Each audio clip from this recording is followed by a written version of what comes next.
Bem-vindos, meus amigos, a mais um estudo do nosso canal, estudo do Espiritismo. Hoje estamos na nossa segunda parte do estudo que trata das relações de simpatia e antipatia entre os espíritos.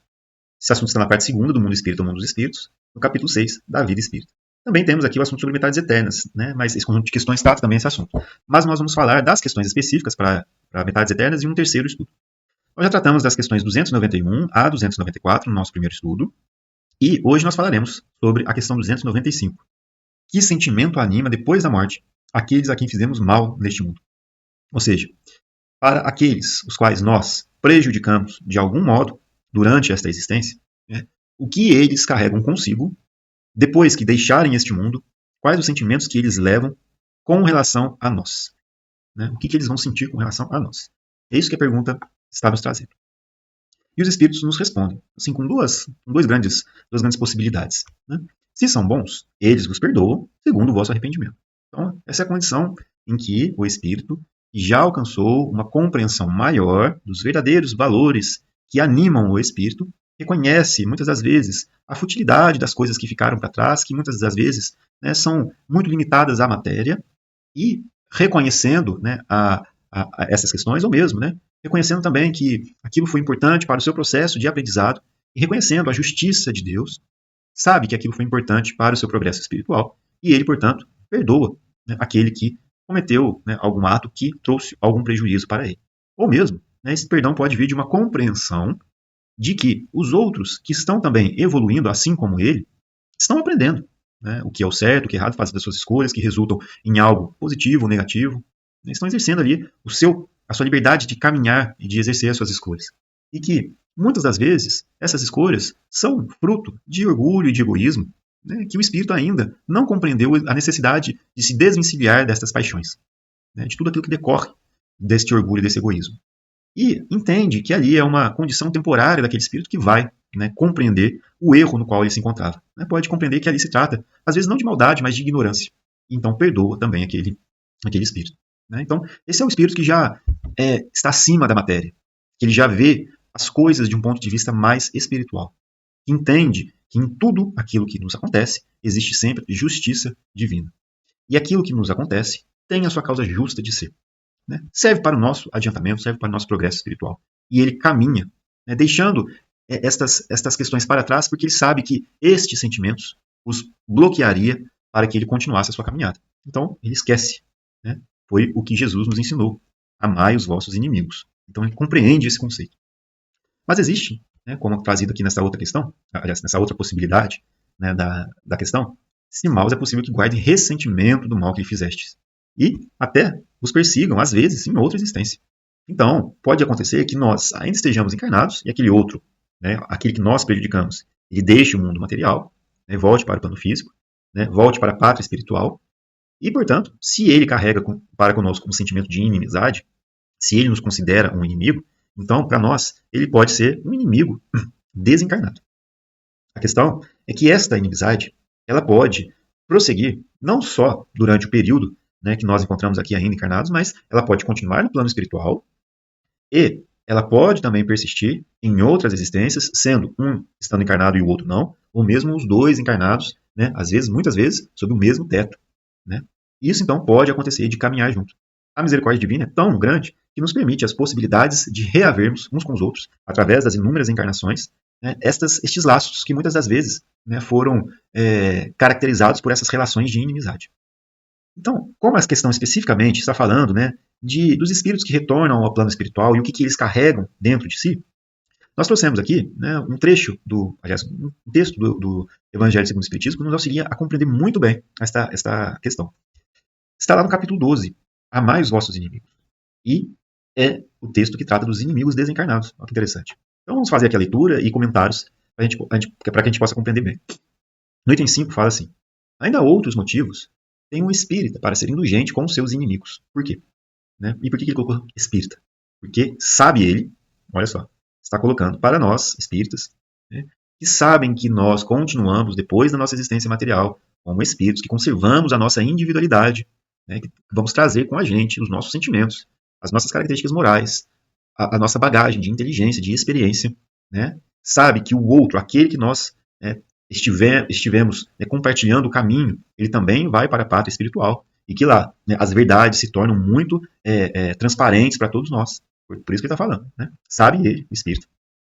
Primeiramente, que a maldade não é um estado permanente dos homens, que ela decorre de uma imperfeição temporária e que, assim como a criança se corrige dos seus defeitos, o homem mau reconhecerá um dia os seus erros e se tornará bom. Isso aqui é muito importante porque nos auxilia a ir para esse caminho aqui. Ó. Se são bons, eles vos perdoam segundo o vosso arrependimento. Porque vamos considerar que nós fomos os prejudicados, né? E que nós deixamos, então, o planeta, enquanto aquele que nos prejudicou continua ainda encarnado. Olha só, nós sabemos da progressão espiritual. Nós somos criados simples e ignorantes, com a possibilidade de tudo aprender e nos aperfeiçoarmos. A gente sabe que as encarnações são os meios para que nós possamos agregar valores para os espíritos e que muitas das vezes, né, a gente confunde os nossos interesses muito com sentimentos de egoísmo, de orgulho, e que dentro dessas nossas escolhas, muitas das vezes a gente acaba aprendendo com os nossos próprios erros. Então a gente sabe que nós também precisamos de indulgência do outro, a gente também precisa da misericórdia do outro, a gente também precisa do perdão do outro para conosco. Então a gente acaba compreendendo que é um processo em que todos nós estamos caminhando, né? Cada um com o seu caminho, com a sua individualidade, mas todos percorrendo um caminho que vai fazer com que o espírito aprenda, se aperfeiçoe, se purifique. E, dentro desse contexto, né, desse entendimento, a gente sabe que nós não podemos exigir daquele que ainda está caminhando como nós uma perfeição que nós não temos. Uma perfeição que está longe de nós mesmos. Né?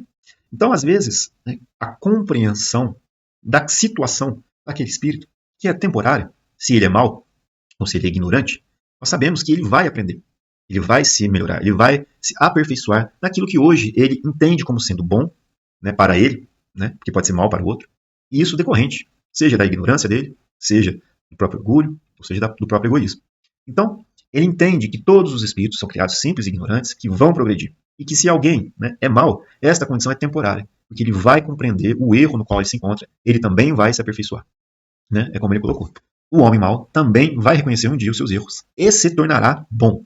Né? Então, se nós já temos essa compreensão, né, se nós já conseguimos verificar a existência dos valores que são do espírito, a gente consegue mais facilmente nos exercitar no perdão.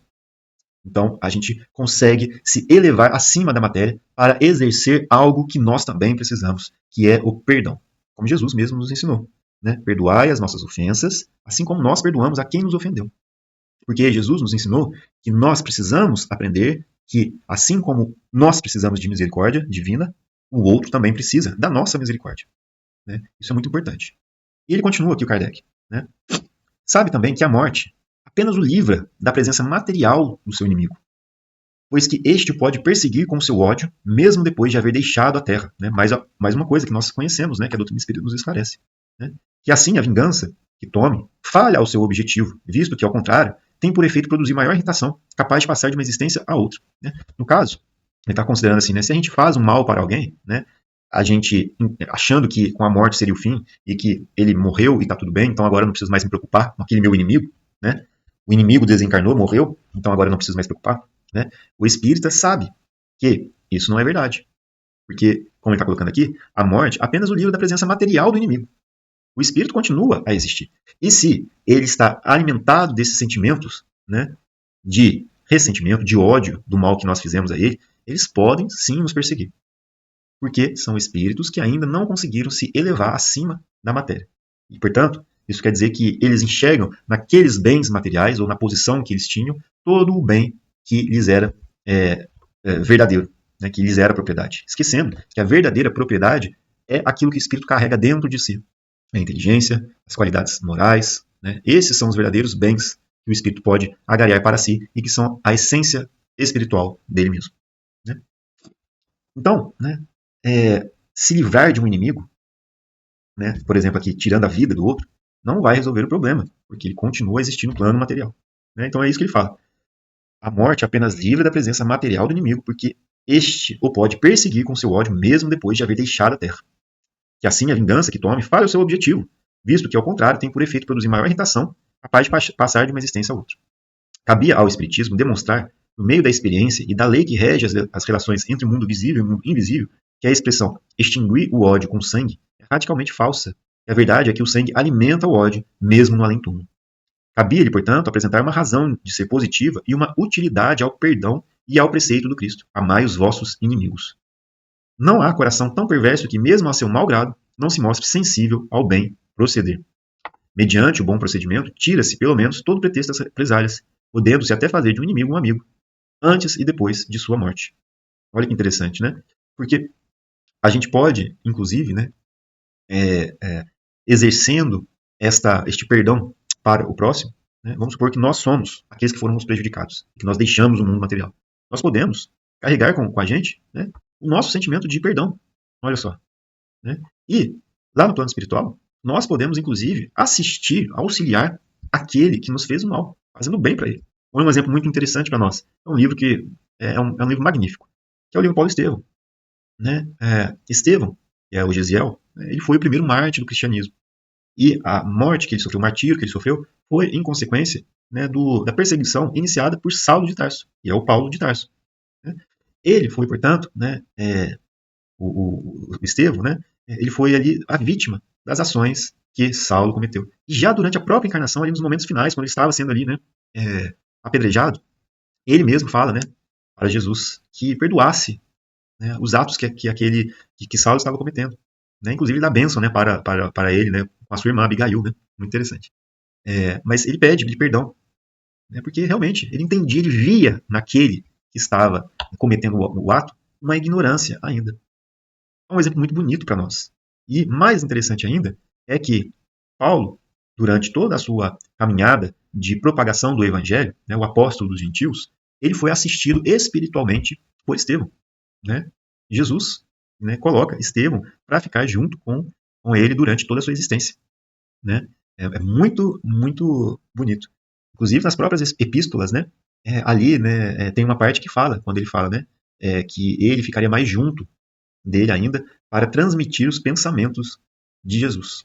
Né? Então, olha só que interessante. Um livro muito bom, né, que está extremamente ligado, a história como um todo está extremamente ligada aos Atos dos Apóstolos, aqueles que tiverem interesse de estudar também. Então, é um livro muito bonito.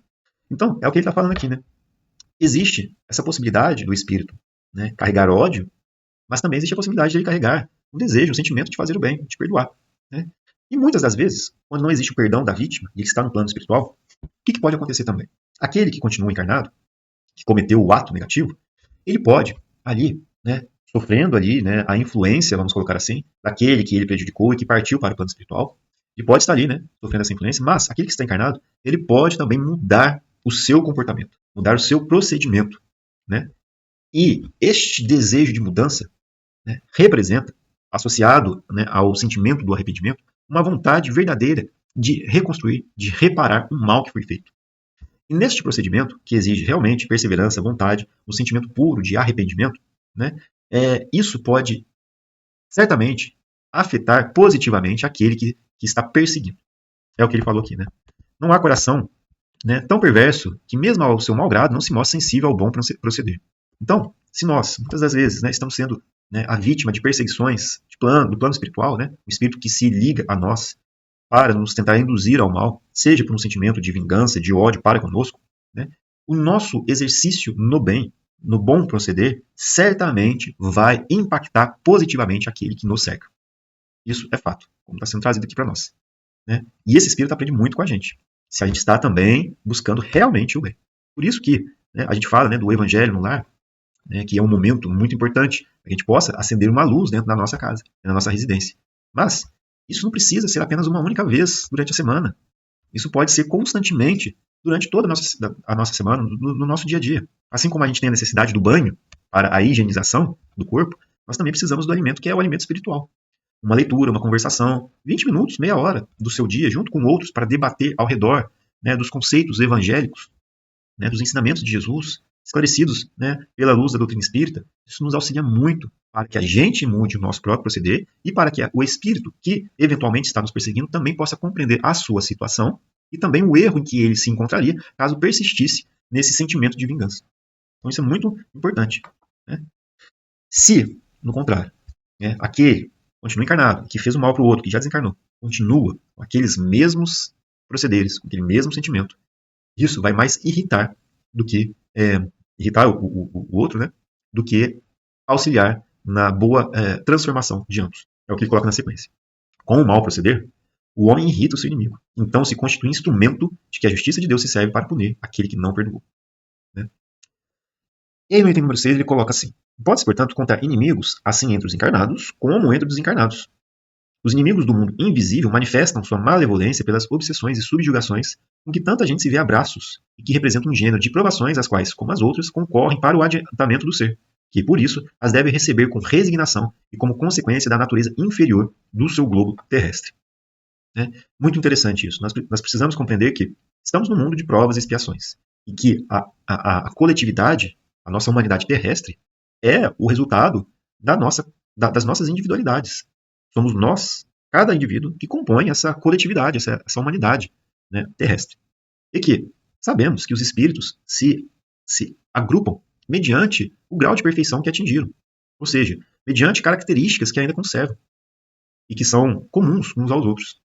Então, nós sabemos, a partir de uma análise de nós mesmos, que somos espíritos ainda moralmente, né, enfermos. Precisamos ainda realmente nos exercitar na prática do bem, no desapego das coisas materiais, na busca pelos valores espirituais, e isso vai nos auxiliar nessa nossa mudança interior, né, na nossa transformação moral. E, reconhecendo as nossas imperfeições, sabemos então que aqueles que estão encarnados são semelhantes a nós, né, e mesmo os desencarnados que ainda estão ligados a esse mundo conservam então características que são muito semelhantes àquelas que nós temos dentro de nós. Então, dentro deste entendimento, nós podemos reconhecer que as obsessões, elas podem acontecer porque somos espíritos ainda que vibram nesses sentimentos inferiores. Então, se existe uma tentativa de influenciação de um espírito com relação a mim, quer dizer que esta possibilidade de ligação mental existe porque eu também trago junto comigo a imperfeição que permite essa conexão acontecer. Né? É o que o André Luiz fala para nós da tomada mental. Né? É um se ligando ao outro. Se um dá a possibilidade ao outro de se conectar, então isso pode realmente acontecer. Como que a gente elimina essa possibilidade da nossa existência? Como que nós vamos minimizar as possibilidades de estarmos sob influenciação espiritual de uma maneira negativa? Através da mudança moral dentro de nós. Sabemos que, como estamos em um mundo de provas e expiações, mesmo o nosso esforço, mesmo as nossas mudanças, os exercícios que nós fazemos para nos transformarmos, não talvez serão suficientes para nos blindarmos de todos os ataques. Mas que este nosso exercício é essencial para que, ao eliminarmos de nós um mal que atrai o outro espírito, eu consiga, então, me livrar das possibilidades desse tipo de influenciação. Como nós estamos lendo aqui e compreendendo, esta minha transformação não apenas vai servir para mim como uma blindagem, entre aspas, mas também vai auxiliar aqueles que, porventura, estejam interessados em nos influenciar a também aprenderem e se modificarem. Né? Estamos exercendo, através do nosso próprio esforço, a caridade para com os inimigos desencarnados, visto que eles, ao reconhecerem o nosso esforço no bom procedimento, eles também vão compreender, aprendendo conosco, né, que persistir no mal, para eles, só vai trazer sofrimento. Né? E é o que ele coloca aqui. Se não houvesse homens maus na Terra, não haveria espíritos maus ao seu derredor. Se, conseguintemente, se deve usar de benevolência com os inimigos encarnados, do mesmo modo, se deve proceder com relação aos que se acham desencarnados. Né? Então é o que a gente faz nas reuniões mediúnicas, por exemplo, em que nós vamos esclarecer espíritos que ainda cultivam dentro de si esses sentimentos. Nós vamos ter a possibilidade de esclarecê-los com relação a esse exercício, com relação aos valores do plano espiritual, né? Da real vida, que é a vida no plano espiritual, a vida do espírito, e que se ele persiste nesses atos, né, ou insiste nos sentimentos de vingança e de ódio, isto vai trazer para ele apenas sofrimento, para ele mesmo. Né? Então a gente esclarece essas questões, né, e o espírito, ele vai, à medida que vai aprendendo, que vai se familiarizando com esses novos conceitos, e vai recebendo o amor daqueles que estão ali nesta doação de doação para ele, né, ele vai compreendendo e vai se transformando também, reconhecendo o erro, ele pode recomeçar então o seu caminho. E ele termina, né, o texto aqui do Evangelho segundo o Espiritismo com esse parágrafo. Outrora sacrificavam-se vítimas sangrentas para aplacar os deuses infernais, que não eram senão os maus espíritos. Aos deuses infernais sucederam os demônios, que são a mesma coisa. O Espiritismo demonstra que esses demônios mais não são do que as almas dos homens perversos, que ainda não se despojaram dos instintos materiais, que ninguém logra aplacá-los senão mediante o sacrifício do ódio existente, isto é, pela caridade, que esta não tem por efeito unicamente impedi-los de praticar o mal, e sim também de os conduzir ao caminho do bem e de contribuir para a salvação deles. É assim que o mandamento amai os vossos inimigos não se circunscreve ao âmbito acanhado da terra e da vida presente. Antes, faz parte da grande lei da solidariedade e da fraternidade universais. Então é isso que nós estávamos comentando. É importante de reconhecer que esses nossos irmãos que estão no plano espiritual, muitas vezes, né, dentro desse contexto que a gente poderia entender como sendo os nossos inimigos, eles também se alimentam esses sentimentos para conosco, podem transformá-los para o seu próprio auxílio, né? Eles podem transformar a si mesmos mediante a uma observação do nosso comportamento, do nosso esforço no bem, do nosso exercício no bom procedimento, se isso que nós estamos fazendo seja de fato aquilo que representa o nosso desejo mais íntimo de uma verdadeira mudança. Por isso é tão importante que nós, então, consideremos esses nossos irmãos, se nós os prejudicamos, como espíritos que também precisam nos perdoar. E que esse perdão possa vir do nosso arrependimento, mas também do nosso desejo de nos modificarmos, eliminando de nós o mal que nós cometemos para ele. Né? Então é isso, meus amigos. Terminamos aqui a questão 295, né? E agora, na questão 296 até a 303, nós falaremos então do assunto de metades eternas num próximo estudo. Agradecemos a Deus, a Jesus, os nossos amigos do plano espiritual, por essa oportunidade de estudo, de aprendizado, de reflexão. Fiquem com Deus, que Jesus abençoe a todos e até um próximo estudo.